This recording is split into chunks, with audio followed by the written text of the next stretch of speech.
On this episode of the Who Is This podcast, brought to you by Double R Communications and Sierra Pacific Mortgage of the Gila Valley, we finally had the pleasure of talking to Brandt Woods. And I struggle saying this because I don't want to make anyone feel bad, but I can honestly say this has been my favorite one so far. Brandt is just so passionate about what he does.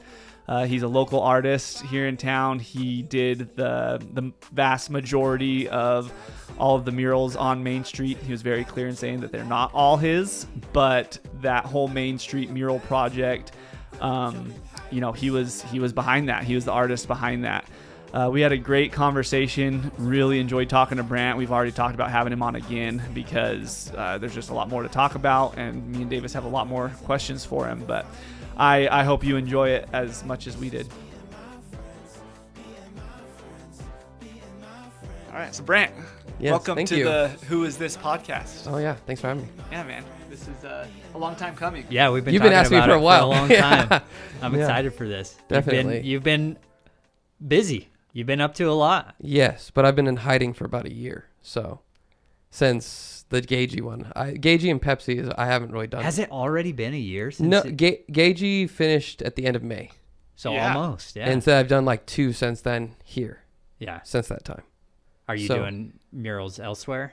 We can get into all of that. We'll get into it, yeah. Yeah, we can get into that. But we did, the only ones that have happened here since Gagey were La Paloma. La Paloma, yeah. Which is like the stained glass one. And then the Pepsi plant. Have you seen that one? Huh. Yeah. Okay. That one is cool. Here, I can pull it up. I used to live. That's why I brought it. So you, I lived across the river. I actually saw you painting it, but I lived across the river, so I would come down. Yeah. So. But before we get into that, can you? Yeah. So. I have seen it. And I'll put it right there. So yeah. Okay. Tell us your story. Get into how. I mean, obviously, most people know you from murals, but tell us how you got into that. What started that? And well, go ahead. So, I was born here. Yes. No, just kidding. Yeah, no, I know. Definitely. It's like, how much time do we got? Hold on, let me pause really quick much? because people skip over all of that. Right. And that's really what this podcast is you're a prominent name in the community. I would say now a lot of people know you and they hear your name, but we like talking about who you are. That's why Who Is This podcast. So tell us as much as you want. No, I was just going to make a joke that I was born here and started all the way from 90 to now, but no. So we'll just start where the mural, well, no, let me go back because I wasn't going to do art like at all. Yeah. I did it in high school and I liked it quite a bit. But I was absolutely sure that was like the wrong path for me. And some people might hear by the end of this podcast go, it might have been the wrong path for me. I'm not sure. But with some of the decisions. What were you going to do? I was going to be a psychologist or like a counselor. Okay. But what happened was, so I, 2011, 2012, I finished at EAC and then I went to ASU and I was going to continue my bachelor's there. And this is my advice for anybody who's like trying to figure out what they're going to do is go work in the field that you think you're going to work in and do the bottom level. And if you like it, like I've met people who loved being a CNA. I'm like, oh, you're going to love being a nurse practitioner then. It's going to be the best. If you like that version, when you're at the top of the totem pole, it gets awesome. But you have to kind of like be at least cool with being in that environment and doing the bottom. Going through the muck first. Yeah. If you're like cool with that, if you're like, oh yeah, this is part of it, then you're going to kill it at the top because like you're in the right place. Yeah. And so I went and I tried to work with the youth while I was doing my bachelor's, like in the behavioral health. And they slammed me into another position that they needed, which was the domestic violence hotline, which is like a crazy intense, not the thing I was looking for. Yeah. And I did that. And about 5 to 6 months in, I got mono. And you think that isn't related, but they were like, if you got it at 25, which is when I got it, it's usually really stress related. And everyone had quit because it had gotten to where the homeless hotline had run out of money and closed. So we were getting all of the homeless for all the Phoenix metro area and all of domestic violence at the same time. Oh, so you were in Phoenix at this time. It quadrupled our calls. Okay. So the time that you usually would have gotten with just the people that needed it for domestic violence, and then you could chart it and you could make sure that they got the help they needed, was getting constantly called nonstop. And then the homeless, again, I feel bad for them. This isn't a diss on that, but a lot of them started to figure out if they would lie about it, they could get a place in a domestic violence shelter. And that's not really who it's for. You have different shelters for different things. Mm-hmm. And so all of a sudden you're having to chart and look up people, and it starts to make you negative because you're thinking you're getting lied to all day. Yeah. Which sucks, because there are people that really need help. And when you actually helped somebody, it felt awesome, but not enough to counterweight The 10 other people using the system. All the 10 stress the other stuff was causing you. Yeah. Phoenix is a mess. I loved living there, but it was a mess. You don't have to lie. You don't have to say you love. I hated living in Mesa. That's the funny thing. I lived in Gilbert, so it wasn't like the same. Yeah. So, but it was really stressful, and so people were finding better jobs, whether they liked that kind of job and they went to crisis, which is just anybody who's having anything, and they were getting paid double. That's a good job. That's a good deal. So they went that way. I knew people that had their therapist like master's degree, and that made better money, so they went that way. And then everybody else was like, I'm going to do anything else than this because of the way it was going. And so I literally got mono.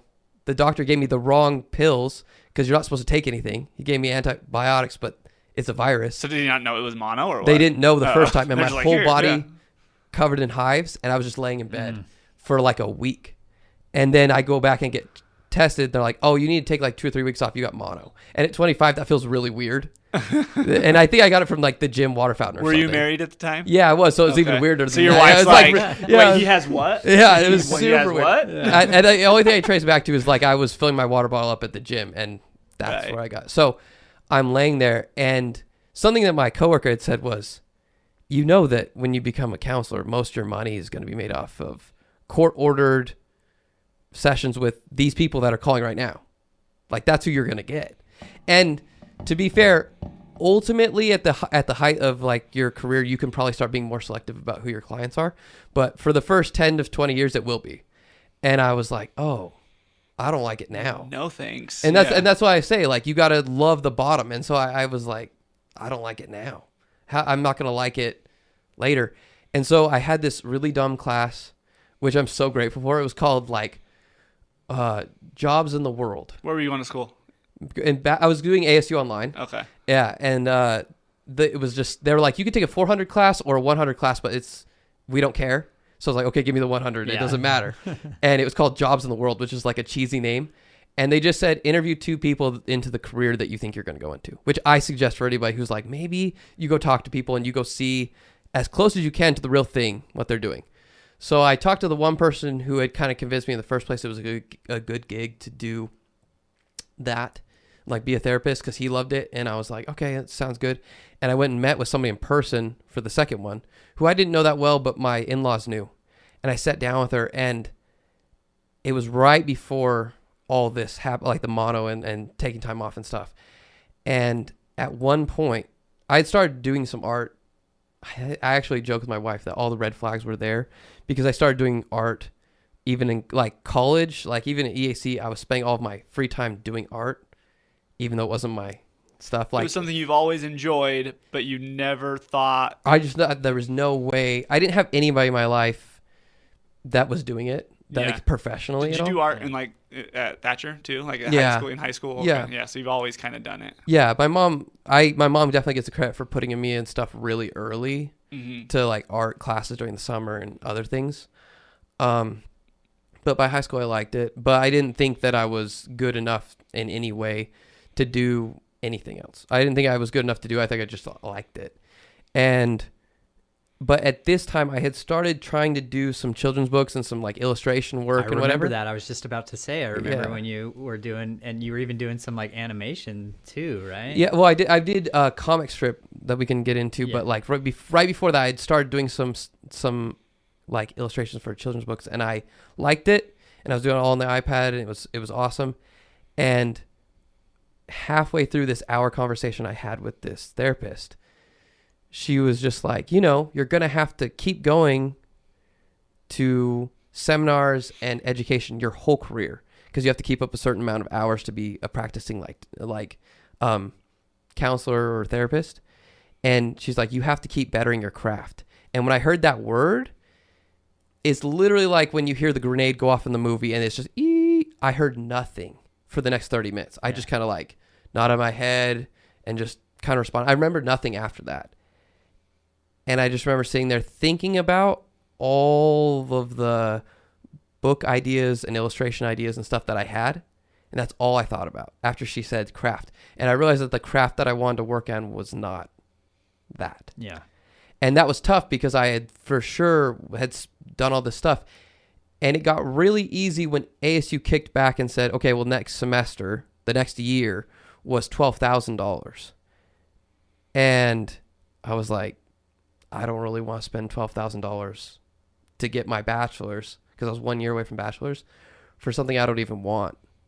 And so at that exact moment, I had an old coach that was running a business that I could run from home that I did. And I was just like, hey, to my wife, I think I'm just going to do this and work on my art. And I still tell her all the time, you're so crazy for letting me do any of this stuff. Like, even to now, I'm like, you're so crazy for letting me do any of this stuff. Like, so what was her, okay, so when you had that conversation, what was her honest reaction to that right at the first? She's always liked me doing art because she thought it was such a wild thing to be good at, because no one in her family really does anything like that. And she was like, I don't want you to do what you hate. And she had kind of seen how I had gotten during that time with just the 6 months of doing the domestic violence hotline. Right. She's like, I don't want that forever. I don't want you to act like that or be this person. And I was like, I don't like being this person. How old were you at the time? 26. So still 25. Still super young. So cool. No kids yet.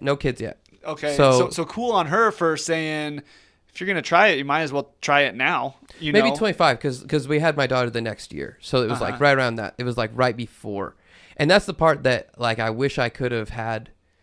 You can't go back. Like, would I change things? No, because you don't know where you'd be and stuff. But I wish that I had more, like, been more brave to start exploring that earlier, younger, before my kids. Because that's kind of been this 8-year journey is me trying to balance the kids, keeping my wife doing the cooking and keeping her going, and raising the kids, and then trying to make art fit in the middle of that.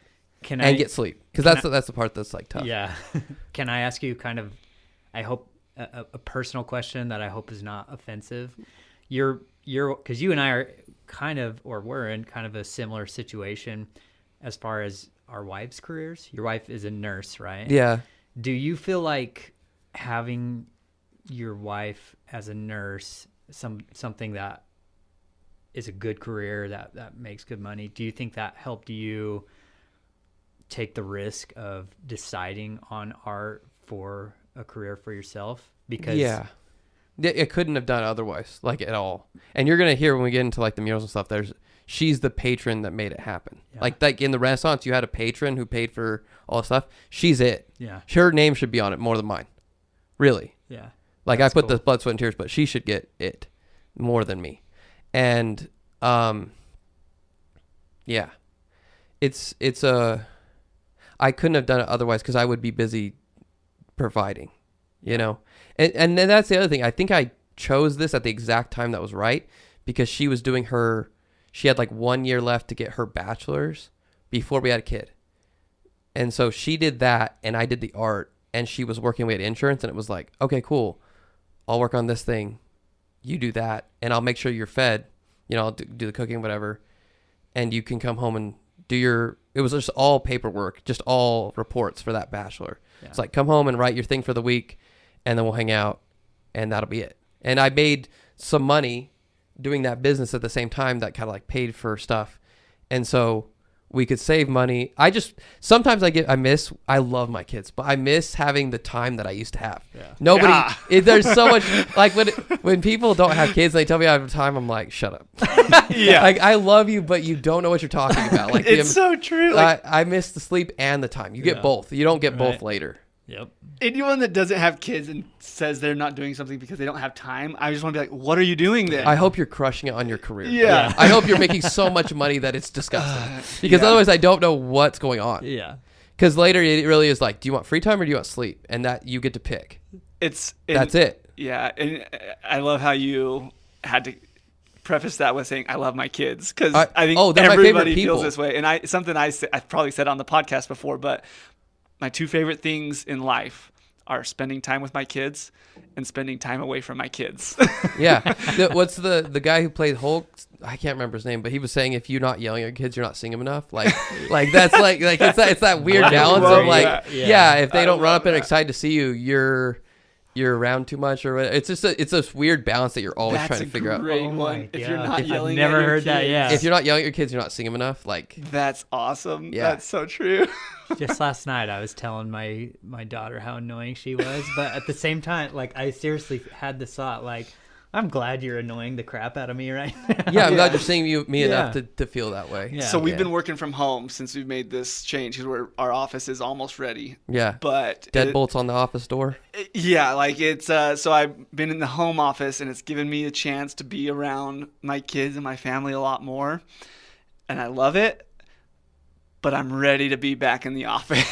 Yeah, and I've told my wife that. I mean, she understands. Yeah. Like, because when the kids know dad are at home in the office, they want to go see dad. It's trying to balance like sometimes it's cute for them to interrupt a meeting. Sometimes it's really not. Right? Yeah, sometimes it's like really intense. You're like, please. And it's hard for them because they don't understand that. Right. So they want to know. Hey, what's up? Yeah. Yeah. It's my kids are my favorite people besides my wife, but they are the opposite of getting things done. Yeah. So. Yep. So I was doing that for like 3 or 4 years, and my wife and I decided to do some travel nursing when our kids were really little. Mm-hmm. They were like 4 and 2, so they hadn't gone to kindergarten yet or preschool. And so we did 2019, which again, 2020, everything gets turned upside down. So 2019, we go to Montana in the middle of the winter, and I'm working on stuff there. And then we go to Henderson, which is like right next to Vegas, and then up to Seattle. And then my brother gets married in November or October, doesn't matter. And we decide to come back because her thing finished in October. So we're like, okay, we'll come back and spend a month with my parents, be there for the wedding, and then we'll pick up a new thing. Well, she had never had a problem my wife had never got a problem getting a job or a new assignment or anything. And we get here and we're not getting assignments anywhere. And nothing had hit yet with 2020 or the pandemic or anything. So we're like, okay, we're not getting anything. We're trying Texas, trying Tennessee, something back east, nothing. And she puts in for the prison here. And they immediately hit back with like within an hour. And I was like, that's a huge red flag. If they're hitting you within an hour, putting in your thing, like this is not good. But she's like, it has everything though. It has the good insurance. It's got great pay. It had the same pay as a travel nurse. Yeah, which is wild because it's not what the I love the hospital here, but they don't pay. I don't think they pay enough. Sorry. Trust me, I know. Yeah. So I don't think they pay enough, but the prisons do. Yeah. And so I was like, okay, but we're not gonna travel anymore. And she's like, I don't know, it feels right. And then 2020 hits, and I'm so glad we're not out on the road, some random place, and have the pandemic hit, and you have to be in the middle of that. It was funny. It's like her dealing with the virus was really weird because it was either like the whole yards are blowing up or nobody has it because they're all isolated. Yeah. And so it was, and she said it was more fun to watch prisoners be like scared and like worried about the pandemic because they could only get like a little bit of information here and there. And she's like, it's fine. When are we going to get this? Oh, I don't know. It's just a funny time. That whole thing was a funny. So then at some point I almost become the high school teacher for Thatcher, for Thatcher, for the art teacher. And the one thing that's holding me back, I didn't have my bachelor's, but they're like, we can put you on like an emergency schedule and you could just start taking stuff. And I felt pretty good about it, but the way I would teach art, I don't think that they would ever let me do. And the way I would do is I would do it like an apprenticeship in that like it would be my studio. And that freaks people out when I say, this is my studio. and I'm working on stuff. And at the time I was doing comics, I was like, I'm going to be working on comics, have it up, because I think with art, example is the best way to teach. Yeah. And I think when you have kids, you know that. If you can say don't cuss, and then you cuss in front of them, and you know it's coming back later to haunt you. Right. With your kids, you can, you got to teach by example. And so to cute. me, and to me, I was like, okay, I'm going to give these kids like an example of somebody who's working and doing stuff. Even if I don't make the most, I'm doing stuff. And you're coming in, you're going to help me. And then what I wanted was over 4 years, you have to eventually open an Etsy shop and sell. You have to sell something before the end to like graduate. Like the last year, you're trying to make a store work so that you can have belief that art could be profitable, right? But That's awesome though, because how many art teachers? I don't know. I never took Yeah. art, but I get this might be completely wrong, my interpretation of art, but I feel like there's probably not many art teachers that are teaching art with the purpose of teaching that this could be a career. Am I wrong about that? other than graphic design, I see some Okay. people do graphic design, and I'm like, okay. But I wanted to put iPads in where you could take your sketches and you could like refine them and get them really nice and turn it to a sticker and be like, you have to find 2 or 3 people to buy this from your store in any way you want to market it. I don't care, just that you do that. But when I said this, I had some eyebrow raises, but it wasn't a big deal.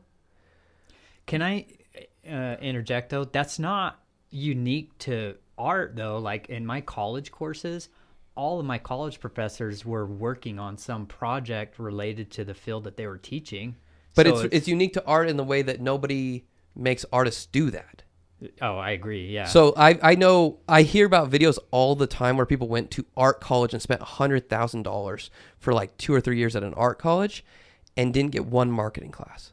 wow. They're like, that's Yeah. not our responsibility. Right, yeah. And that's why those colleges are closing now, by the Yeah. way. Yeah. Like people go, I actually, if anyone ever has any kids or anything, reach out to me that want to do art.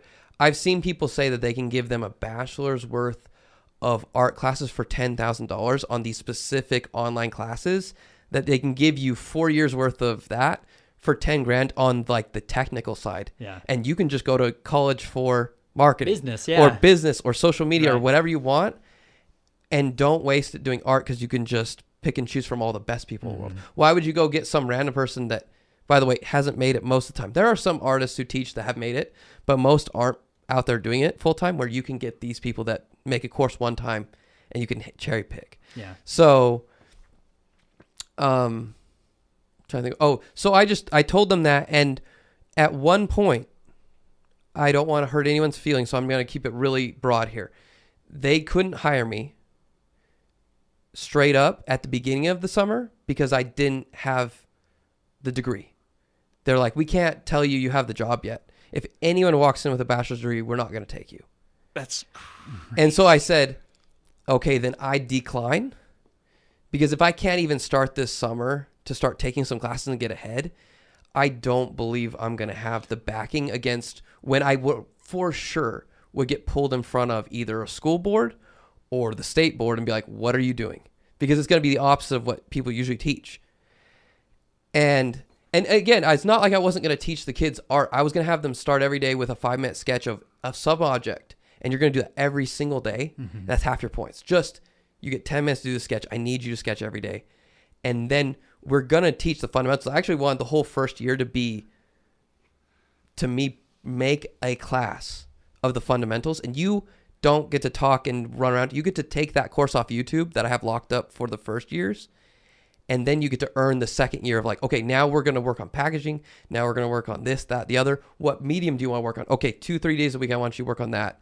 And then you need to do some stuff around the studio for me as that apprenticeship type stuff. It was going to be something I've never seen. I've never seen him pull it off. And again, it's all taught because I didn't do it. Do you think that would be a hard format in high school though? Like what you're explaining to me. Can high school students have a job? Yeah, no, but that's not my point. My point is, it's just that format seems like more of like a college type of format, simply because because of high school students. Yeah. The immaturity of high school students. You know That what was I another mean? thing, is they were like, how are you going to deal with, in the end, there was a slight feel that there was going to be a babysitting level of this, where like, we're putting people in here so that you take care of them for an hour because they need it. Exactly, yeah. And I think everybody can get behind that. Like, there's definitely something to that. Choir gets slammed with a bunch of people that need a thing. And Listen, my electives were specifically for that reason. Yeah. I didn't want to do anything. I took needed 'em? music appreciation because I had to be somewhere. Yes. And I didn't want to have to do any work. Yeah. So. Yeah. And so there's part of that, but it's also like there's so many mediums. And I was going to say, if you can weed out the people in the first year or two that don't want to be there, that like you okay, yeah, I'm going to get, that's what the course is for, to keep them busy. Mm-hmm. And you're going to learn all the fundamentals, but I'll have taught them here so I can focus on year 2, 3, and 4. Then you can invest more in the mediums that the kids care about. Oh, I love watercolor. Okay, you're going to have your own watercolor set instead of this crap set that's completely hobbled together over 5 years. This is your set, and I want to see you crank out 3 to 5 pieces. And then tell me, do you still love this, or do we want to move to something else? Because I want you to have some specialty by the end, or a mixture of like, I like these 2 things, and we try to put them together. I hope you didn't take what I said wrong. No, I think not this at is all. the right way No. to do it. I think that is the proper way to teach, because you're teaching them what they're going to have to do in the real world if they want to make this work. That's missing in a lot of education. I think that the idea that they weren't ready, and again, they have to do what's good for them. So if it wasn't good for them to hire me because I didn't have the thing, they couldn't go on a limb for me, I didn't feel like they were going to do the same when I definitely was going to get pulled in front of the school board and be like, why are you kicking kids out? Why are you doing this, that, or the other? Mm-hmm. Why are you teaching very opposite? Like, is this good for our students and stuff? I need to have backing because this is a wild, like, radical way of teaching art. But again, it worked in the Renaissance, and that was like a crazy amount of art worked really well then. And I don't think it's working right now with, and this isn't against thing. I think it's generally, I'm seeing less and less people do art, and even more with AI now. People are thinking, oh, and I don't even want to get into AI today because that's like its own podcast of just like how to deal with that. Well, I'm all ready to invite you back next time. So okay, we'll talk about that. So we can next talk time. about AI because I can think of parents that like when their kid says I want to do art, they're like, but AI, it's going to completely decimate the thing. And I think that there's something to that for the generic stuff. I think there's something there for that. But, okay. If I took a portrait of you and your wife and I made it out of AI, are you going to frame it? No. Yeah. I mean, not at all. Yeah. But if I can take, close your eyes for a second. If I can take you and your wife on the day that you got married and paint something that feels like that day, is that worth it? Oh yeah. Okay, so absolutely. that's the thing is you have to learn how to create a feeling, and I feel like people are lonelier than ever. So I see a lot of people online that just are people's friends. Well, and like a person online that you like listening to. So I think personality wins over more than anything. That, and also appreciation. I mean, AI is cool, but I can go generate a super cool picture on AI. Oh, that was easy, But the fact it takes 10 seconds. Yeah, it takes 10 seconds. But when you have an artist that puts all that effort, all that time, and all that work, you appreciate that more, and that's what you want to frame. Even now, you can get a knockoff. 100%. I want to add to what you just said. Right now, you can get a knockoff of a Jordan's like pair of shoes, but it's not a Jordan. Right. So you can get it from China, but it's not Jordan's. It's not put together with the same care. Right. And so like you have to find a way to create value. Storytelling, friendship, personality, whatever. That's a great metaphor because that's kind of how I view AI. It's knockoff. Yeah, and it's not a feeling. Right. It's a product. Right. It's like it's an algorithm boiled down to something where that's why Van Gogh is like so big with Starry Night is he figured out how to make you feel it. Mm-hmm. It's not what the Starry Night looks like. It's how it feels when it's like a windy night with clouds looking over a city. That feeling is what sells it. I'm getting chills just thinking about it. That's why his stuff still resonates because it's a feeling. Right. And so that's the thing that people went through with like cameras. The minute you could do a camera, well, okay, this doesn't work anymore. Just painting people realistically. That's why that's why like the Renaissance people that you see now, Leonardo, Michelangelo, the ones that you'll just see by whatever, Rembrandt, they have really dramatic lighting. They have really something that makes it feel, it's not the perfectly done portraits. It's ones that have dramatic lighting, that have like romanticized about this, that, or the other. Those are the ones you see because they translate and they last and they always have. But I can see how parents would be scared of that in a lot of ways. Again, being an artist is not the responsible thing. You have to make that choice. And some people will say, we need to normalize being an artist. I'm like, I don't know. I think you need to go through the crap of it being like, this isn't a smart choice. Same with like professional athletes. This is not the smart choice to choose. And you need to know that from the beginning and still try to rage against that if you think that you can do it. Yeah. And that's why, I mean, what we were talking about at the very beginning, like how cool of your wife to be like, yeah, let's go for it. Try it. You know, now's the time still to, because crazy. And I don't mean this in any offense whatsoever, but it's not the realistic thing. You know, an artist, a professional athlete, professional golfer, it's not realistic. I mean, who knows? Maybe if my wife, you know, when we were first married, if I would have gotten mono and had to quit my job, maybe I could have been a professional golfer. Just joking. But so super cool of your wife to be that supportive. I guess the cool part about art is you can do this for a really long time. Like writers can make novels. Like I just saw an older gentleman, 65, 70. His kid did a TikTok and it blew up his thing and he sold 100,000 books. And all of a sudden now he's an author at 70. That's awesome. And so it's like, okay, I've got time. I don't want it to take forever. I should really make it really work really soon. But I have 30 to 40 more years to keep taking a step. That's a super cool way to look at it too. Yeah. And just a super cool mindset. Because like what's like gymnast, if you don't get it by 20, you're done. It's over. Yeah. And then you get to be a coach or do something else. And and that's just the reality of it. And for women, it's even younger. It's like 17, 18, you know? And that I feel bad because I'm like, man, you put your whole life in, it's over. Like, and you can still love the sport and you can go commentate. That's why ESPN can be fun or hard to watch as you're watching people wish they were still on the court of the field. And you're like, yeah, but you're not on the field. Like, shut up. Right. It's hard. It's hard because you could tell that they're sad about it because they wish they were back. Yeah. And so I like that this is a game. We watched the Super Bowl, right? And Tom Brady talked about himself for 3 hours. Clearly misses it. And so you feel bad. You're like, he can't hit that high again, I don't think. Yeah. Shaq has done really good at making himself interesting for 40 years. So, and he seems to be having fun. But would he like to be back? I think he would. I think they're always, when you have that much success and you're that good at something, you're always going to want to. Michael Jordan had to go back and win a few more finals and then still look sad for the rest of his life because he can't get back. It's rough. Yeah. And so, again, not to brag, but I'm excited about this game because I feel like I can do it till my arm can't hold up anymore. And then maybe it'll be some kind of like brain thing that I can move it around and do something. I was going to say, then you can start using your feet. Batman like armor, the robotics to keep your hand up so you can keep going. Till the end. What Tony Hawk's thing was till the wheels fall off. I loved that. He's like, I'm skating till I literally fall off this thing and die. I'm like, cool. He still likes it. He's what? He's got to be 60 now. Yeah, and he still goes to the half pipe and freaks his family out. Like he's still doing it. And I'm like, cool, that's great. That's one of my favorite things when because he's on social media too. He's fun. Yeah, he'll people will be like, you look like Tony Hawk. Dude, and he's like, oh, yeah? I can't wait to see him in the airport. Yeah. So I can say, you kind of look like Tony Hawk. You will. Dude, that'd be fun prank to pull on him. Yeah. Yeah. You will see him in the airport. Yeah, he'll yell kickflip from his car, and he always has stuff in the back to give people if they do it. And I'm like, that's like the wildest person you could do that in front of. Yeah. That'd be like Michael Jordan, shoot a 3, and then also you realize it's Michael Jordan. You're like, oh my God. Yeah. That's crazy. Yeah. That's awesome. So that's super cool. So I end up back here and I almost take that job. Yeah. And then I turn them down. And that is like that is about 9 months before I do the first mural. Because I never thought I could do a mural.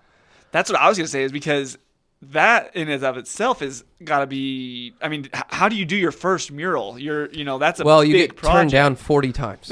Because I will tell you, one yet. I guess we should back up right before I applied to that. What led to that was Danny Smith, was the county supervisor, now he works at the hospital, but he's also the downtown association head. Mm-hmm.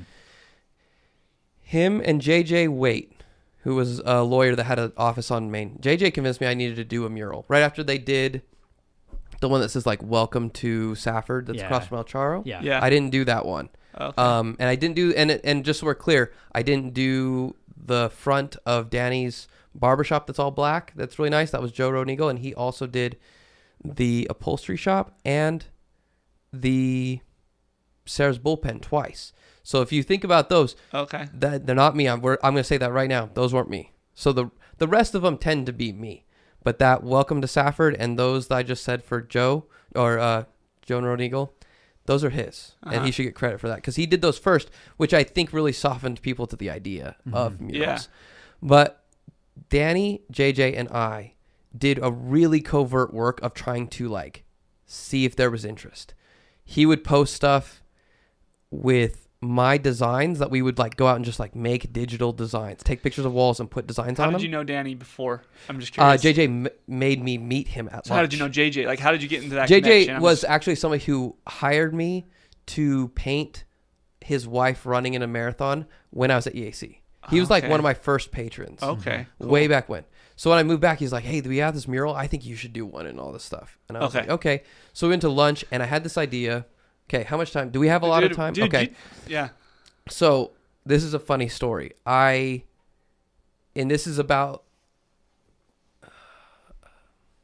we'll say a few months before the whole Thatcher schools like thing.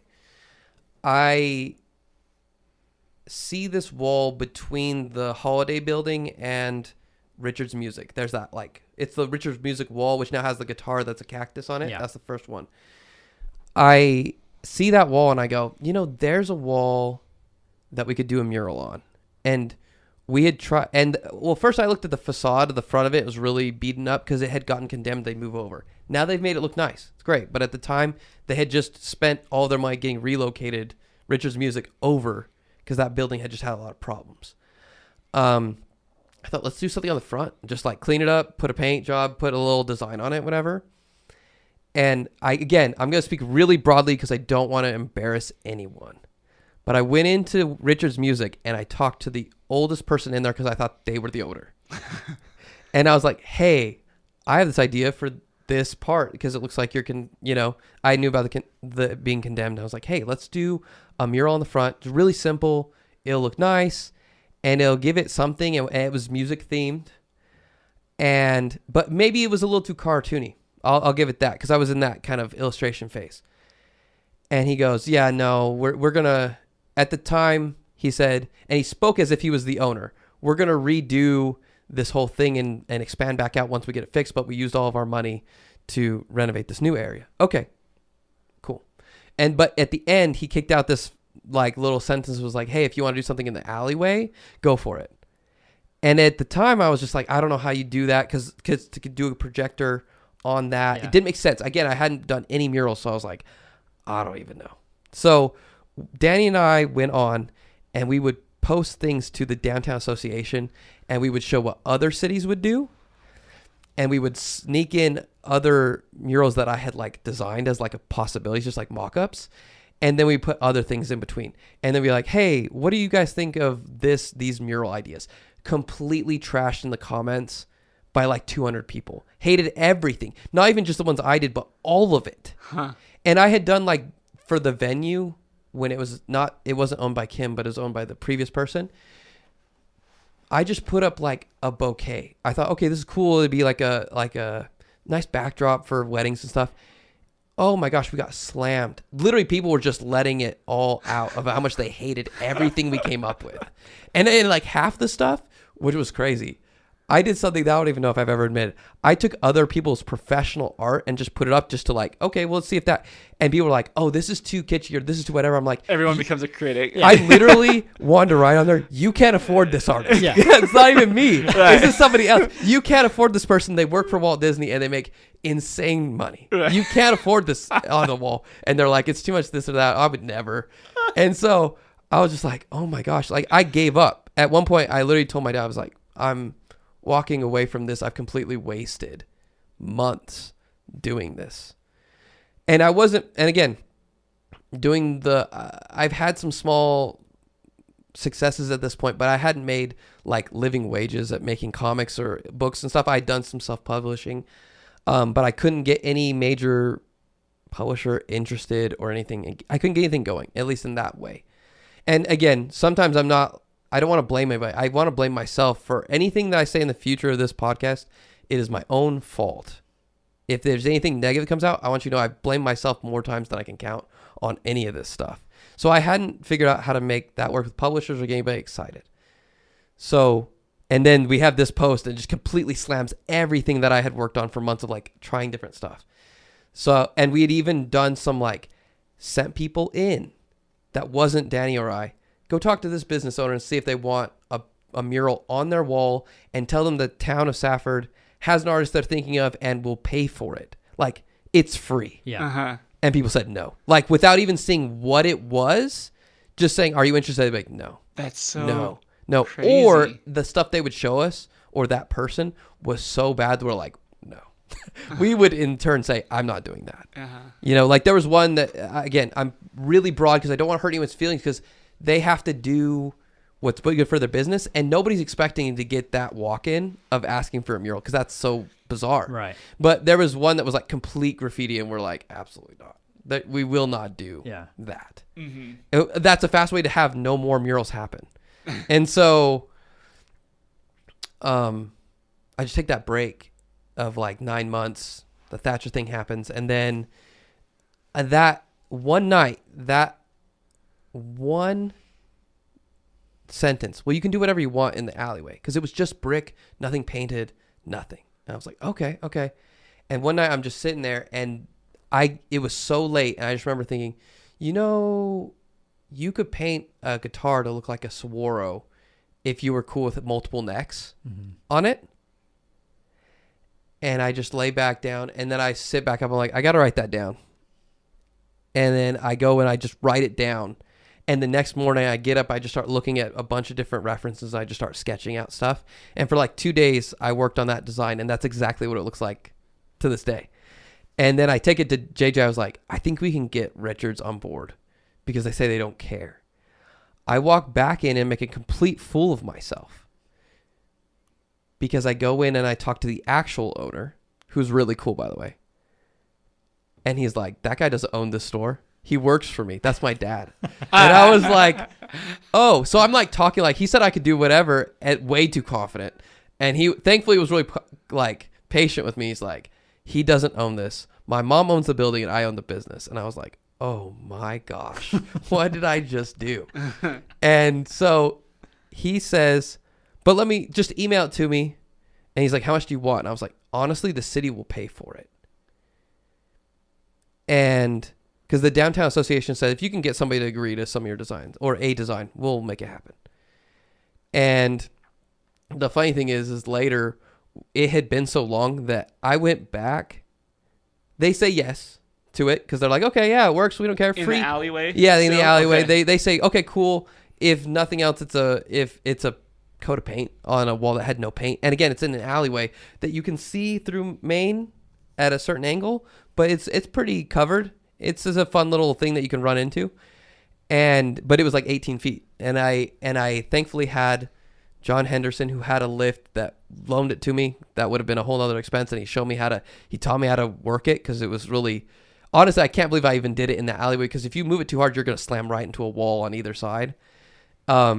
Again, ignorance is bliss when you're starting out. It's nice. Later it can be dangerous, but at the beginning it's nice to have.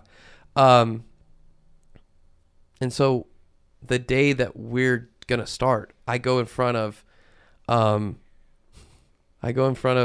Downtown Association to ask for some money and to make sure they're cool with it.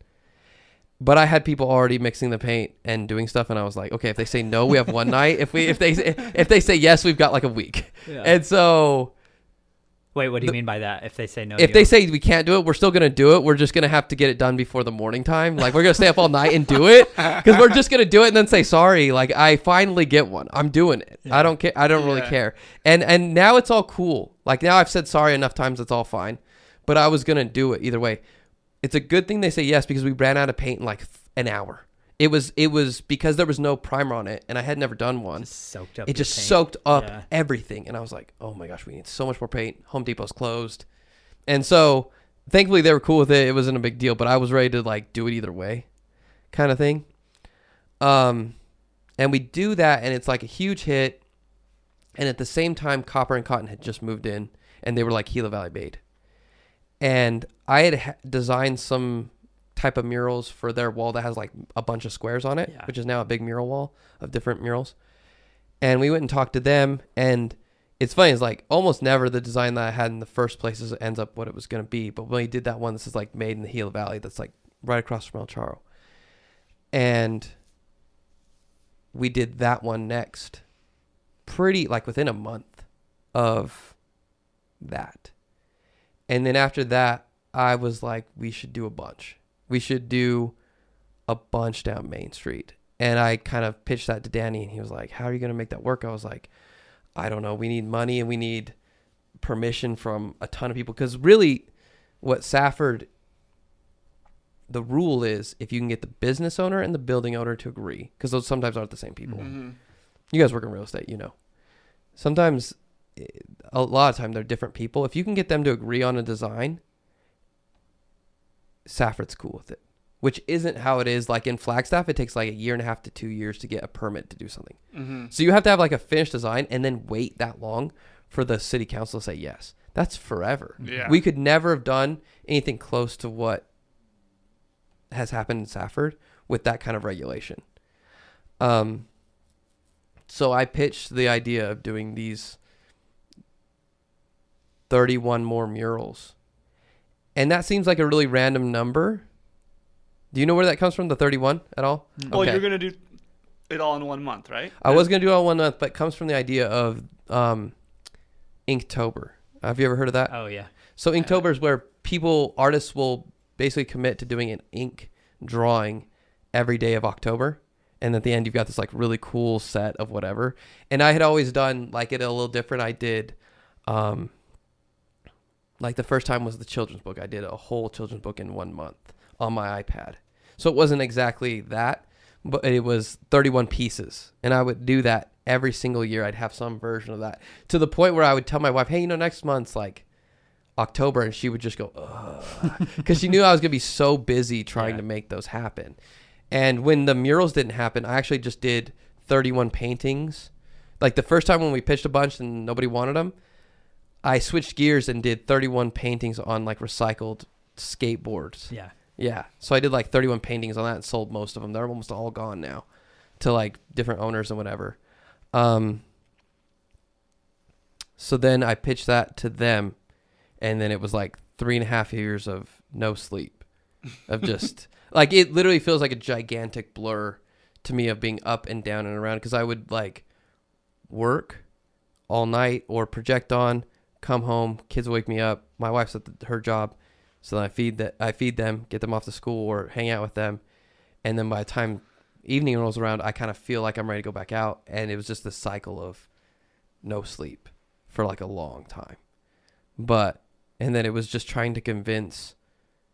Well, here's what happened. I don't want to go on forever about it, but with my initial idea was, hey, let's just do 31 really small ones where you've got 2 roofs on Main Street. We have a lot of different sized buildings. So when you have 2 roofs that don't match up, there's a wall between them, Mm-hmm. like where the discrepancy is. So let's just do small ones on those upper ones, just where you can see. And it could be this fun pops of color that I'm not messing with anyone's facade. I'm not messing with anyone's walls. We're just putting up these little pops of color all the way down. And I would take people out almost every single time. And I'd be like, hey, look at this wall you have, because it's your building. And like, I didn't even know that was there. And I was like, hey, okay, cool. I've got this design for it. And half the time that I would show them, they'd be like, no. But, and I would sit there and just be stunned and be thinking, but you didn't know that wall was there 5 seconds ago. Why do you care? Why it's the most important Yeah. piece of real estate they own that can't be messed with. I love small businesses as I run one and stuff. I love working with those people in general. But the problem is the thing that gets them success is the same thing that holds them back. And it's stubbornness. The stubbornness to do it, to think that you can do it, is what gets you the success. But it also is what makes it hard for you to see when you're not. Again, who's ready to be shown a wall they didn't know exist and then ask for a mural? Nobody's ready. So I don't want anyone to feel bad about that at all. But like, I remember one time we went into a business, me and Danny, because I didn't know the person. He says, I know her. Let's go in there. And we're like, hey, you've got this tiny little wall. We just want to put 2 little cardinals on it. That's it. Like 20-minute job. And she's like, no, I hate Cardinals. That's ugly. And then started to complain to Danny about parking on Main Street. And I just walk out. It was like instant denial. I was like, dang. And it was a shop that I thought for sure, this is like a slam dunk. This is going to be so easy. No. Do you know what I think a lot of that is, though? It's unfortunate that's the case, but I think when someone comes to you, It can feel aggressive. well, not that, it suddenly makes you think you've got something. For sure. So, for example, this is a terrible analogy, but I'm going to use it. Fantasy football. Whenever somebody offers me a trade and they come to me, I never accept it because I'm like, they probably know something I don't know. Yeah. I don't want to let this go. This must be valuable, and I don't even realize it. So I bet you there's some of that. When you go and they're like, no, maybe I want to do something else with this later on. Well, and there was a business owner who's not there anymore, and I still won't say who it is, but they don't. Their business is no longer on Main Street. But I remember doing like the first one or second one and going in there pitching them. They're like, no thanks. And on my way out, they're like, hey, by the way, the one you did down there, it's not tacky. Good job. That's literally like the backhanded stuff I would get from time to time. I'm just like, and you realize, okay, yeah, really art isn't for everybody. It really isn't. And that's okay. Some people love it, but others really don't. Yeah. And so it got progressively easier the more you did. Oh, yeah. The more I did. You start getting momentum. Oh, yeah. I want to be a part of that. And people are like, oh, something's happening down here. And like, oh, I can get one. But the first year and a half was like rough. And all these upper ones, I thought they're easy. All you have to say, yes, I'll go up there and make it myself. You have to do nothing. Yeah. Again, Jenny and John should get tons of credit because not only with the Gagey one, but they were the first one doing upper wall. And Miss Quinn that works at, that owns, I can see it. It's got the dynamite. Trophies and Tees? Trophies and Tees gave me that one, and they own the Cracked place, so they gave me both of those two. Those are some early ones that I got up there, and it looked great. And there's a few more that I got that were upper ones, but again, it just weirded people out so much. And it's funny as people tell me they love those, I'm like, they were almost impossible to get. But the minute I would offer, like Sam Daly gave me 2 gigantic ones on the big, huge ones, 20 feet tall. And he's like, yeah, sure, cool. So fast. And I was like, are you sure? And he's like, yeah, do it. Cool. And I was just like, the scale of this project went from whatever you want to think it looked like to literally 10 or more times the size and paint, scale, everything. Because all of a sudden I'm getting the other squares with copper and cotton. I'm getting that one that's across from El Charro that's got the sunset. All these other big ones, the venue, all these other ones, they're so much bigger than what I had planned. So I planned a game. You want to play a game? Yeah. Okay. We're going to discount Pepsi and we're going to discount Justin Gagey mural. So those don't count. And the other murals that I didn't do that we talked about earlier, like the Welcome to Safford and Are we gonna name murals right now? No. I was gonna say I'm gonna lose. We're gonna talk money for a second. Oh, okay. Okay. So the average amount of, if you're gonna pull somebody out of Phoenix to do a mural, they say the average is $20 to $40 a square foot for a mural. That's like average. So we'll just say 20, like the low end.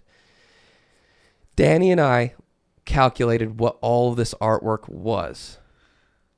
Without the Gagey one and the Pepsi one, which are massive, and again, not the Welcome to Safford or the Sarah's Bullpen. What do you think that all of those, the other 37 or 8, would cost to make? So are we guessing what you guys planned for? No, we're just saying what the average would. If you were going to do that, to have hired somebody, anyone, to do all of those. Let me ask you this: is that for the canvas? Because there's not that I'm gonna. This is gonna be any difference in my guess, but like some of your murals, you don't paint the background, right? Yeah, so there's like, but we'll just say $20 just as like a standard because it's the low. It's the low end. So Dave is like, okay, well without that, then so yeah, what do you think that those would cost if you were just cut like that out, Courtney? You're a city. So stupid. No, Joe, do not cut that out. Let's just say we have like a you're a county supervisor and you're gonna do like the same exact amount over again. What do you think it's gonna cost at like $20? This is a dangerous game because Whoa, I'm either going to 'cause guess. we're just guessing the square footage that you've done minus the Justin Gaethje and the Pepsi one. Yes. How I much? would be willing to guess it's a pretty big 6 figures. number. I wouldn't have guessed six that high. figures of square footage or 6 figures of Money. Holy cow! It's Jeez. $250,000 worth of murals. Yeah, that's the low end, by the way, because again we said, and again, I was a beginner at murals, so again, I was should going I to guess 100,000 and be worried that I like ruined your game because you're like, well, that's Yeah. way too high. Yeah. So we'll say that, yeah, you could say that the first half are the second half of it when you got all the copper and cotton, because that's second half, and especially Austin's, where I pulled in other artists and paid them and stuff. It's definitely the level of it starts to really go up of like intensity and complication, Mechis and the other ones. You could see that the art's getting better. Yeah. And I made a promise to Downtown that I would switch up the style as often as I could, so it didn't feel like the same person was doing the same thing over and over and over again. But we guessed that it was about $250,000 on the low end of like what it was. And how much money do you think I raised to get that to happen? That's the second guess. How much money do you think I raised between, and again, I'm thankful for everyone that put in for it. There are lots of businesses that put in, but not Gaethje, not Pepsi. So you were planning on $25,000. So you're planning on 250. You said 25,000? I'm gonna guess 17,000. 30 Okay. total. Wow. So That's and awesome. Again, Not so, as much as you want, but it's also cool that people were so willing to donate. how That's much all did I'm I saying, make by the end of this? If it's that, you already can tell how much did I make. I have no idea. Okay. I made probably negative 5,000 by the end. I think my wife paid for me to finish them off, and we paid, everything got reinvested. I basically put 3.5 years into Safford. So I look at it as an education, but, and again, please, nobody feel bad about what I'm saying. This is my own shortcomings. I feel like Safford is not only obviously the biggest project, but like my biggest success and my biggest failure at the same time, because I brought nothing home. And I've done other jobs like Strive. I made good money off Strive when they were doing their thing, and I'm really proud of those. Most of it went into over there, into Safford, like got reinvested.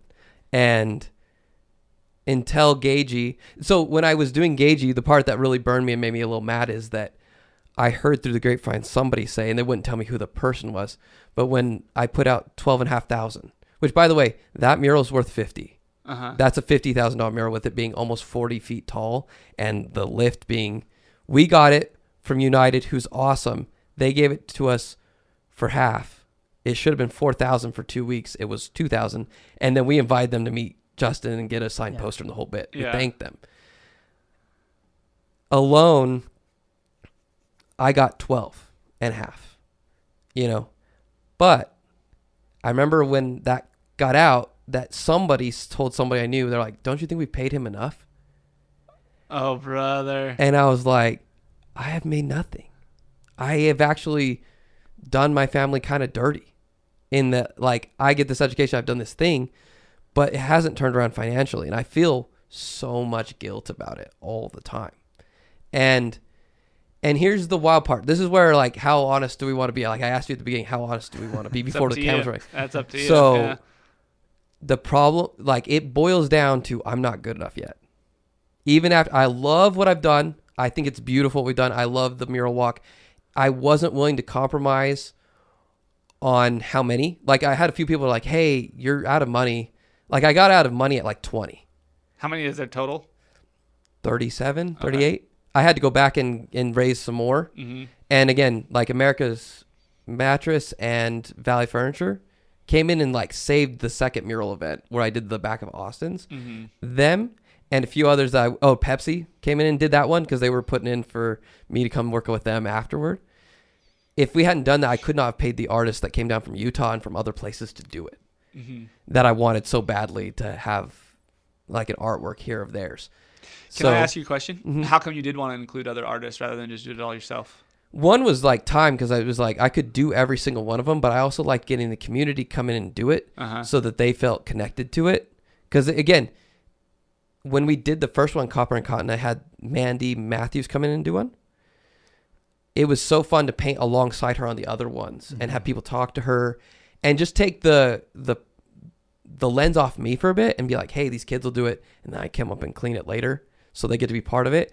And I just wanted people to like it because I felt like I was doing it by myself for so long, you know? And then the Austin's one was like, hey, I'll basically wrap this up besides the giant cactus one I did across from the venue, the one that has the giant flowers. Other than that was the very last one. But other than that, Austin's finished it up for like the project's done. But I wasn't willing to compromise on how many. I had this number set and I wanted to prove that I could do it. Yeah.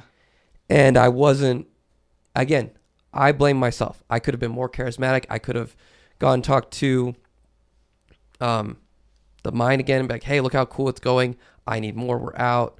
There's a million things I could have done. It's so easy now to be like, oh, we should have done this, and this. Right. But I basically gave 3 years of my life to that. And it's beautiful and tough at the same time to look at. And so now I feel bad because certain people will hit me up like there's a small town. Won't say. Because again, I'm pretty sure I just sent them a like a proposal that they're going to follow their chair when they see that number. Just because and I quoted it for $15 a square foot, which is $5 under the average for the low end of Arizona. And it's still going to make them feel like they get their world rocked, like, oh, was he crazy? Yeah. And so it's really hard. Like, you know what, though? It's important not to sell yourself short. I feel like I did that for a long time to make sure that we got it done. Which you have to make those sacrifices when you're first getting going. Yeah. But here's what I wanted to say is I'm not good enough yet, and that might freak some people out. I love the Just Engaging one. I felt like it was going in the right direction of something new, style-wise. But nobody knows what my style is. Mm-hmm. I purposely did a bunch of styles and a bunch of different kinds of murals to keep it fresh. Nobody knows what they're getting when they call me anymore. So they call me and say, I want this mural. And it's somebody else's work and I'm not going to copy it. But they don't know what they're getting when they call me. If you walked into a restaurant that looked like a burger joint, smelled like a Mexican restaurant, had a menu that looked like a Asian restaurant, and it's all pasta, you don't know what you're actually getting when you order, right? And that's how I feel like I am. I'm all these different things and there's nothing solid. So again, I feel like I failed myself. Good for the project, bad for me. And so I'm taking a step back now. And if the projects pay a lot, I'm there. But when it's, you know, some people ask me to do interior stuff, especially it's smaller, the price that they want to pay that they say they've got is like the price of paint. Mm-hmm. And it doesn't work. And I feel really bad. So I'm like, hey, there's this new artist who wants to do it, or this, or there's, you know, for that price, it's better for vinyl or whatever else. There's other things. But what I've realized is have you ever heard of The Dip? You heard of that before? So it's a Seth Godin book. And it basically starts, I'll do it for you. At the beginning, you get this rise to whatever you're going to do. But long term, if you're going to be a creator or a business or whatever, you're going to have some initial success if it's the right thing. And then there's going to be this lull that goes down for a long time before you build it back up. And that's called the dip. And that's where most creators, artists, athletes get stuck in that, and they don't go far enough, or they never get good enough to get out of it, right? Mm-hmm. And I've had that a few times, but this is a big one, as I had a lot of success socially and within the community. And now I'm in this dip.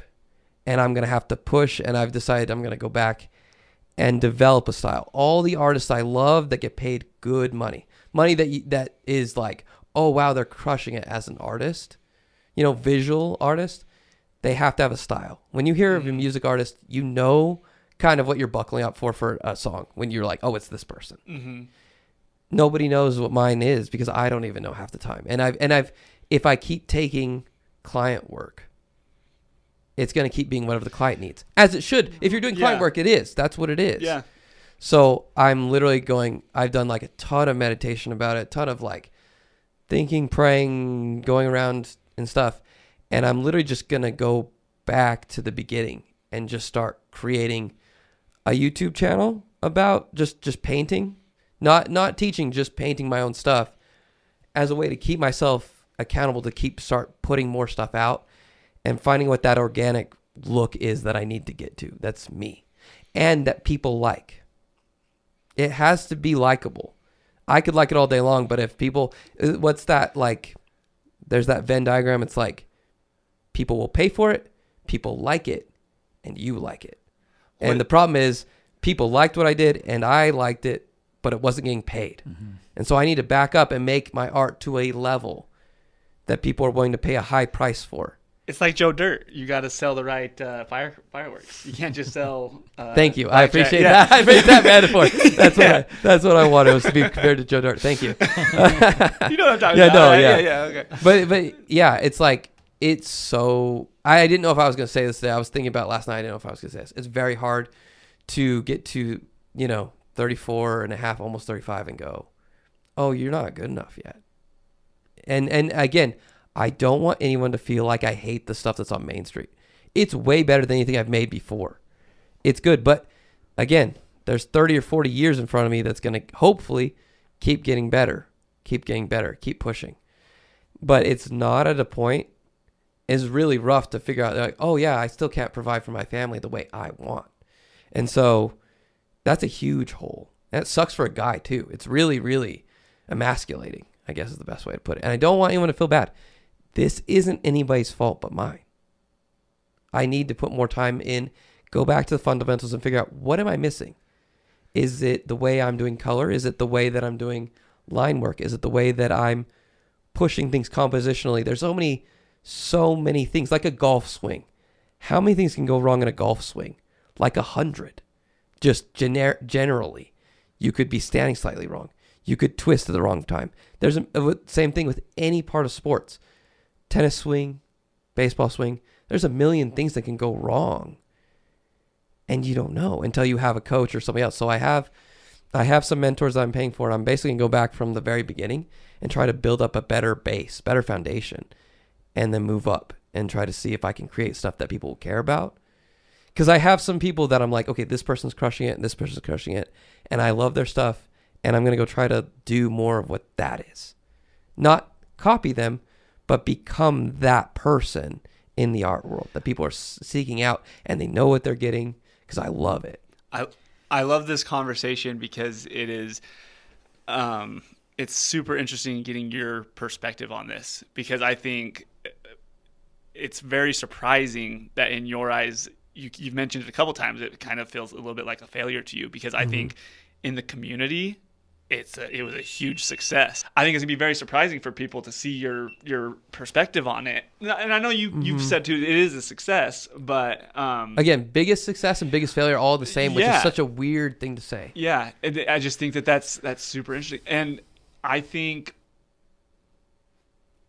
it's a good thing too that you're feeling like you're not good enough, because all you're really, the greats, the people that are really good at their craft and what they do, they don't stop improving ever. They're always going to keep working on it. So you can see that with bands. When people put out 3 albums that look the same, they're done.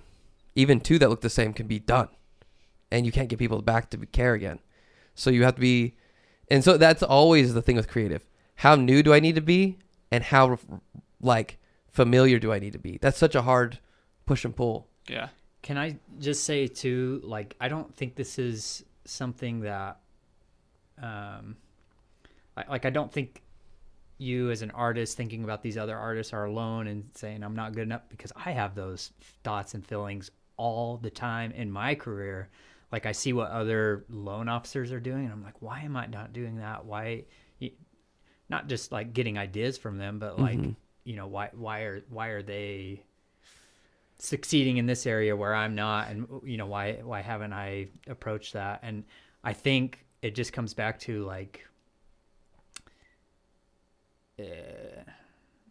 don't know, because I don't feel like you're comparing yourselves to artists in that, you're saying you're not as good as them. I think that's what I do. The funny thing is I saw this seminar where they had a bunch of artists and they're do you, and they were the top of the industry. They were at a convention, it was top visual artists for DreamWorks and Disney and Pixar and all those.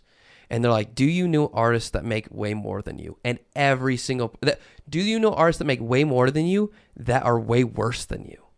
And everybody put their hand up. Yeah. And so I think that you get what you negotiate for, not what you deserve. You get what you negotiate for. So again, I didn't negotiate or market myself for $250,000 worth of murals when I could have, if I had believed in it or taken 3 months and renegotiated with people halfway through and go, okay, you can see what I can do now. I need more money, like a lot more. Can we run it through the mine? Can we run it through other people? Can we find independently wealthy people in the community? I know we got them. Can we do things for it? I could have done any of that, but I was so focused. I get very like linearly focused, like on projects. Like I even tell people, if you want me to really care, I need to just set aside time to just give your thing all of my focus from front to back on the design part of it. Because once I get into it, I'm into it, and I don't want to come back. I want to get you to the finish line design wise before you go back. I'm a very bad juggler of like bouncing. Some artists love that ADD of back and forth and then doing that. I like to sit there and just like, it might scare some people. I just like to sit in the dark sometimes at night and just think, like, what's wrong with me? What's wrong with this piece? Like, it's just like, there's going to be a portrait of me. It's just going to be me just sitting in a chair, just looking really angry. But it's like, I just sit there and go, why am I not getting it? And almost inevitably, the next morning I wake up, I'm like, oh, it's this. With almost subconsciously, it already figured it out. Dude, did we just create your first masterpiece? You're going to do a self-portrait just of me you sitting angry, in the dark? Just me angry in the dark. It's like, yeah, it's like me. Oh, So, do it. I'll buy it. Speaking of self-portraits, one of my favorite things that pops up on my Facebook feed all the time is like the progression of Picasso's self-portraits and how they get so. Van Gogh's or Picasso's? I think both. Van Gogh's the one who cut his ear off. So like he's like there, and then all of a sudden he cuts his ear off, and things just take a dive, sadly. Yeah. But his art goes up. It's so weird. He's sadder, but the art gets better. Right, yeah. And Picasso just keeps getting richer and stuff. His stuff just keeps getting weirder. Yeah. Weirder and weirder to where Yeah. it's just simple scribbles by the end because he wanted to be completely free. He could paint better than almost anybody at 9. And so things just keep getting weirder the further he goes. Cubism, and then he goes, weirder. I bet painting perfectly like didn't interest him. He wanted so to be boring to him. Yeah, he wanted to be free like a kid because Right. he didn't get a childhood of that because his dad traditionally taught him at 9. Yeah. So yeah, it's so funny. I saw a TikTok the other day from someone in the hood was like, "How is Picasso famous? Look at this trash!" Yeah. And they're showing all the stuff at the end of his life where he was just kind of doodling and just enjoying it. And I was like, "Oh no, you got to go back because his stuff was insanely good. The early stuff."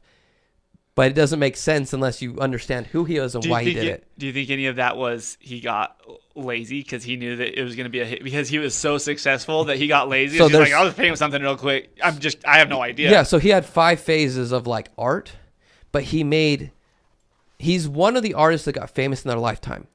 Van Gogh died 5 years before his stuff became huge. Yeah. And he only sold one painting that like made back not even the paint and stuff. And then he became the biggest artist 5 years after he was dead. But Picasso was someone who got famous young, and you watch that be what it looks like. It's like when a pop star gets famous young, and you just watch it be a complete train wreck a lot of times. And he just kept going to the point where there's famously a story of him scribbling on a thing and then handing it to somebody. And he's like, that's $40,000. And they're like, you didn't put $40,000 worth of work into it. And he said, yes, but I put all this time and I'm worth $40,000. And so that art is so subjective. It's all emotion. Mm-hmm. And it isn't about necessarily how good you are all the way.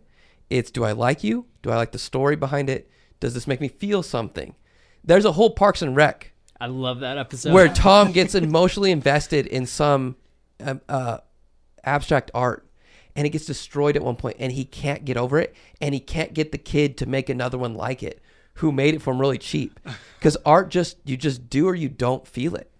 And so I'm wanting, when I say I'm going to go get better, it's like I'm going to figure out the fundamentals and then try to push my stuff emotionally that makes people care, and try to make a YouTube where people can come along. And again, Bob Ross half the time isn't about what he paints. You're there to feel him and the ASMR and the whole, everything of him doing it. Bob Ross is the perfect, example of what you can do as an artist without having to be, I'm not saying he's not a master, but you don't have to be Michelangelo. You can be someone that people just like. Just by painting happy He little made, trees. he got super rich and famous, and he never sold any of his paintings. Yeah. They're all still in the studio, by the way. There's a whole thing about them still being in the studio. Interesting. And they're just going to put them on display soon, but he never sold them. It was the show he sold. I wonder how much they're worth now. So there's part of me that goes, okay, if I could find a version of that on YouTube that people want to be there for, it doesn't even have to be that you sell the artwork. It's that they enjoy whatever the feeling you're selling, the friendship, the whatever. So there's a lot of versions of art out there that work. I wish that I was at a point to where my wife didn't feel so strapped in. I feel like she deserves to be where she can work as often as she wants rather than, okay, we really need 3 days a week, you know? And again, I'm to blame. I'm taking the blame on that one. Because again, I could have done better. Or maybe not. I don't know. But I'm trying to do better. So that's why I'm going this way. Well, I think you're on the right direction because I've watched a lot of your videos and they are very entertaining, and your voiceovers on them are like what keep me in. I'm glad to hear that because that's kind of where I want to go. I want to start painting and telling stories. Yeah. With it, I feel like when you get one of those Reddit ones where they're like doing the Subway Surfer or the Minecraft, the stories are what keep you listening. Right. Yeah. And so I'm hoping Yeah. that I can do some version of that while I paint. Yeah. And keep people listening. I didn't like my voice, but people seem to say that it's calming and they like it. It is. Yeah. No one likes So- their own voice. I Yeah. think So that's- again, it's like if everyone else is saying it's cool, okay, then I just won't stress it. I'll try to do it the best I can and go, that's what I can do. And I'm hoping that, you know, even if I saw one guy who has millions of followers and he cooks and he says he makes all of the money off just selling the cookbooks. And I don't care if people just want to buy the book of all the paintings later, or if I don't want to be a speaker, but if they're like, hey, we'll just throw money at you to speak, I'll go do that so I can keep painting. Like, I don't care. You're great at speaking. Okay, great. Yeah. So I don't care. I just want to keep painting and keep going and eventually be one of those people. Like, I have a shirt right now from one of my favorite artists, and when I wear it, people are like, did you paint that? They get excited. And I go, no. And I take it as a compliment. Like, they want to know if I made it, but I'm like, I want art that does that to people. Yeah. And so I have to find a way to start making money so that my wife can relax and enjoy the childhood the way I've enjoyed my kid's childhood. She should also get to do that. And, but do I need to be like rich and famous? Cool. We'll do that in the 50s. We'll do that when I'm 50. I'm cool with that because you can keep doing that as an artist and just keep going. I don't need to do it when I'm young like pop stars tend to need to do. Mm-hmm. So I just need to get to where it has a stable amount of money. And again, I'm at fault. Nobody else is at fault. This is me. I do not want anyone in Safford to feel bad because the reason why I brought up all the numbers is that Danny said, this is unrepeatable. And I've never heard anyone say that about art or a project. He said, this is unrepeatable.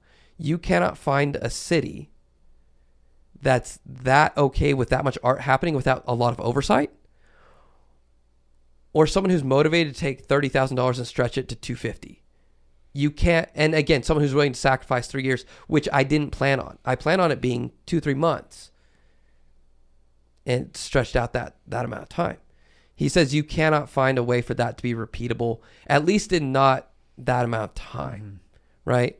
And so I am so grateful to Safford that I was scared to say any of that today because I want everyone to just be proud because anybody who's a part of it should have pride in how cool that is. I've literally never heard anyone have anything bad to say about. I think it's awesome. I think it's a super cool thing. It's a super cool feature of our community. I think it's something that brought the community together.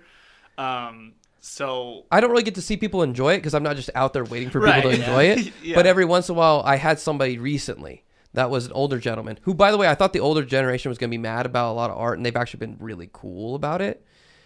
He told me that he's like, when my family comes in for town or I have somebody come in for town, I always take them to go look at all the We murals. do the same thing. Yeah. Which is so, that's like to me the best compliment. It's like, oh, you show off my stuff even if I don't know. Yeah. And so I don't know if people, unless people tell me, I have no idea what people feel about it.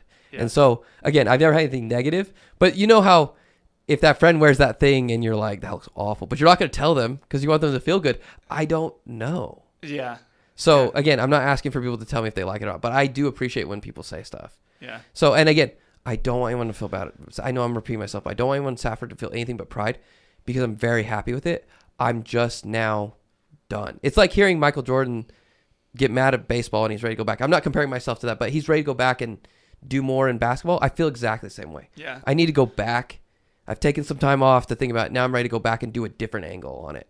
Well, I know that that's one of the things that we're planning on doing when we have our grand opening, and we have some people in our corporate office that are going to come and visit us that we haven't, they haven't been here. They don't know anything about Safford. That's definitely one of the things that we'll do, because I think it's just so community oriented. All the murals themselves That's are great. about, it's this valley, like I'm super proud of this valley. I love being here. So that's definitely something that we'll take them to do and show them all your murals. And I need to find a way to get the QR code out that I made for it, because I made a Google map where all of them are, so you can scan that on your phone and you can literally drive or walk around it. You can drive in 5 minutes and see all of them. Yeah. In but I can't. I need to find some. I should go talk to Freeport, and that's how long I've been in Thatcher. Is that I sometimes get that name wrong. Truly homegrown. Yeah, I should go back and ask for some money to put up some signs that we could just put the QR code and be like, check out all the murals. You could scan it and walk around and Put see it by them the all. courthouse or something. There. Yeah, or just a few up and down Main Street and Right. stuff. Yeah, that would be cool. And so that way you can walk around or drive around and see it all. Well, I bet if you went and talked to some of the businesses and asked them if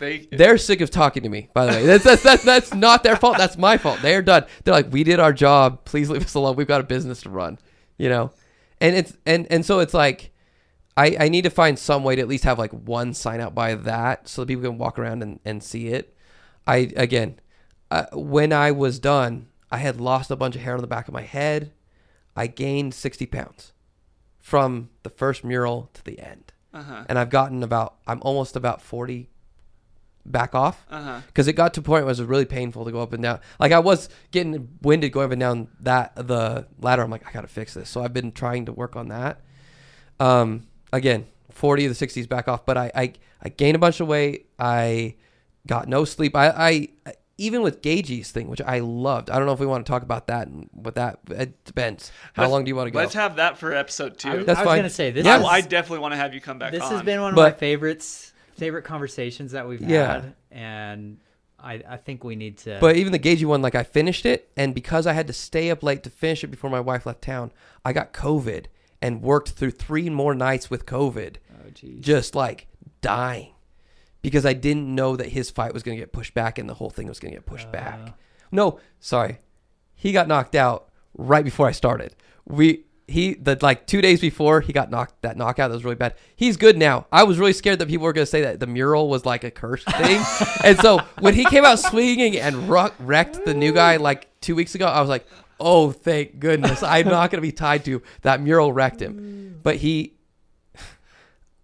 if he had won that fight with Max, it was going to be a party. I was going to blare music. We were going to be everywhere. Instead, but it was such a terrible knockout.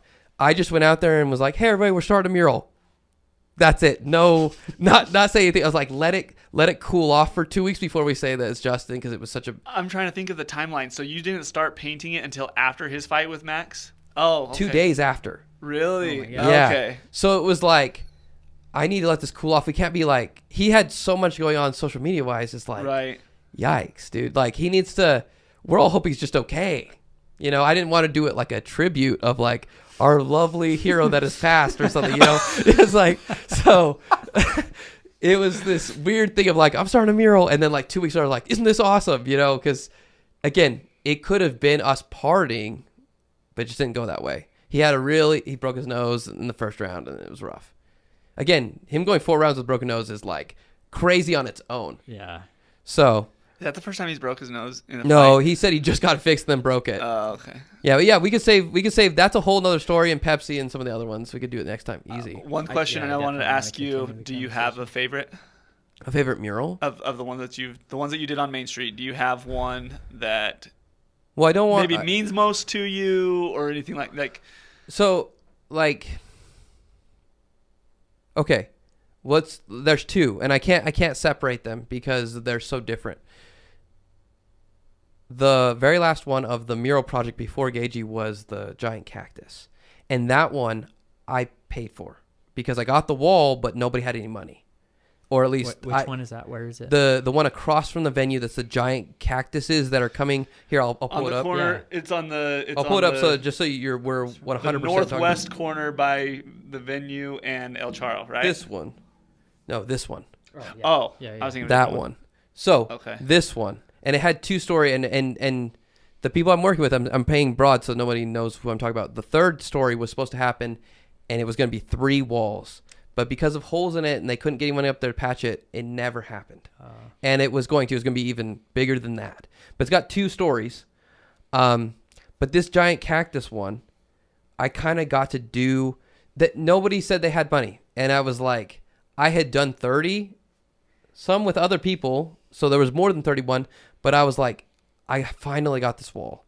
And I have this idea with all these giant cactuses and these colors from hot to cold. So if when you look at it, it starts on the left with hotter greens and hotter oranges and reds, and it moves to cold. And that's how I feel about Arizona is like, we're either really hot or we're really cold. Mm-hmm. And I wanted to, so if you look, the ones on the left are much more, are much more hot oranges and reds and bright greens. And then it goes to colder blues and purples and stuff. Yeah. And I had that idea and I was just like, I really, really want to do it. And so my wife's like, just do it. And Jacob Lauritsen and Joseph Carpenter started doing a documentary about all the murals. And I was like, this will be the crowning one you could see from front to back for that documentary that eventually we'll get to see. It takes a long time to make those, so I'm not rushing them. I want it to be done right. So I did that one, and it was so brutal. Every single brick is sticking out about ½ inch. So we sprayed on the first part, and that was great. And then every single thing, I had to stick a brush in between to paint every one of those things, and it took forever. But it feels like I got to do the colors and the design all by myself. Like I got to pick 100% how I wanted that one to go. But Justin's means a lot in the way that we got to work with his family. And I just had somebody die in my life. That was my neighbor. Kerber, do you know? Mm-hmm. He just passed. He took me when I was like 10 or maybe 12 and had me paint him something and paid me for my first. He gave me $20 to paint him a peace sign that had flames coming off of it that was all American. He was a biker hippie guy. He was both. And he had me do the peace sign with flames coming off that was all American flag. And he paid me $20, and that was the first time I ever got paid, like first commission ever. And he did a bunch of other stuff. He taught me to play guitar. He did a bunch of things. He taught me how to play Hell's Bells and said, "Don't tell your mom," like all kinds of stuff. He was great. But he came out, and we took pictures, and then he got to meet Justin and stuff. And now he's gone. And so it was like when I think back that was like my last time to really talk to him because my kids and I, there's been all these sicknesses and he had a heart attack. We didn't want to go over and get him sick. And my kids always have a little something. And I was like, I basically haven't been able to visit my neighbor for like a year. So that was like the last time that his health was good enough for me to see him. And it was like at that thing. And he was like, I don't want to quote him, but he said something like, "You've surpassed anything that I had hoped for you," or something like that. Mm-hmm. Something that like, he just was really proud. And he was a guy that just took interest in me that didn't have to. And so that means so much now in this last couple of weeks since he's passed than it did at the time. Mm-hmm. And so there's a lot of things with, and my father-in-law got to come down and meet Justin, who was a huge fan. And now he's got a signed poster in his office. There was just so many things that happened that were really cool. The community got behind it. And I feel it was like the best technical painting that I did right before I was like really burnt out. Yeah. And so those two mean a lot to me. Pepsi's is still great. It just took forever, and I feel there's some guilt on how long it took because of the weather and how big it was and everything else. Yeah. So, but those two I really love. That's awesome.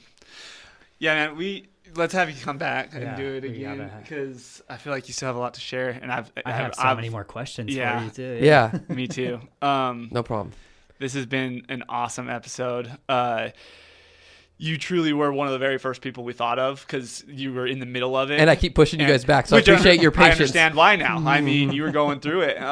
But yeah, I'm super excited to post this one. I've told you this before, man, but I'm envious of you because you're one of the people that I look at that you're truly doing what you love. And not that I don't love my job, but nobody wants to be a mortgage person. Nobody grows up wanting to be a mortgage. So I'm truly envious of you. What you're doing is your passion, and you can see that in how you talk about it. And I've really enjoyed the conversation. Well, I want you to know though, like I always wait because I know that at some point that both of you will be at a part in your career that it'll be working, and then you'll try something and you'll get that spark of something else. Not to quit your job, but you'll have something on the side, even if it's just golf. That you're like, that spark's already been sparked. Yeah. So like, even if it's just that, the fact that like people think that like they have to do painting or it's kind of like the cliche one. Oh, I want to paint or I want to dance or stuff. There's other stuff. I just want to be on the golf course, or I want to go golfing with my clients. There's all kinds of things that are just as much passion filled and stuff that I'm interested to see what you're gonna do. Yeah. I'm interested. Same with you, Davis. I'm interested to see because, yeah, job is a job, and I don't want to diss on anybody who does a regular job. I should probably pick one up at some point if things don't work out. So, no, dude, things are gonna keep going good for you, man. Yeah, for sure. Thank you. Yeah, I'm like Davis. I have a lot more questions, but let's save it for another episode. That sounds good. Yeah, this was a lot of fun. Thank you. Awesome, man. Thanks for coming on, man. Appreciate it. Me too. I'm excited to have you back, so it's gonna be fun. Cool. Thanks, Brandt. Thanks. Like Gucci.